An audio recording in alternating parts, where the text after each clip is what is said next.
সংসদে ৩৩-এ পাশের যে থিওরি শোনালেন আইনমন্ত্রী। পাশের একটা থিওরি আছে মাননীয় স্পিকার। এই যে আমরা ৩৩-এ পাশ পরীক্ষা করি না, আমাদের দেশে এক্সামিনেশন সিস্টেমে ৩৩-এ পাশ, এটা পড়তে যে মনে হলো কি আমি ৩৩-এ পাশের স্টেজে আছি। ৩৩-এ পাশ আসলো 1858 সালে।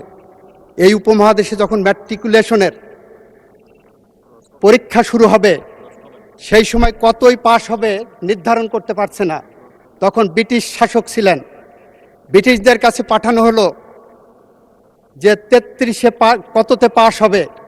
তখন ব্রিটেনে পাশের মার্কস ছিল ৬৫ নাম্বার। ব্রিটিশরা মনে করতেন এই উপমহাদেশের মানুষ ব্রিটিশদের থেকে অর্ধেক বুদ্ধি ধারণ করে, তাই ওনারা ৩২.৫ নাম্বারে পাশের মার্কস করলেন মাননীয় স্পিকার। ওখানে ছিল ৬৫, এখানে হলো ৩২.৫। ৪ বছর পরে 1862 সালে এটা ৩৩ করা হলো। আমার মনে হচ্ছে ওনারা এমনভাবে লিখেছেন, আমি কি সেই ৩৩ পাশের মতন ওনাদের থেকে এখন অর্ধশিক্ষিত আছি? যেখানে মাননীয় স্পিকার জুলাই গণ অভ্যুত্থান, জুলাই সনদের কোনো শব্দ এখানে ওনাদের সুপারিশের মধ্যে নাই মাননীয় স্পিকার। এটা অত্যন্ত দুর্ভাগ্যজনক এবং দুঃখজনক।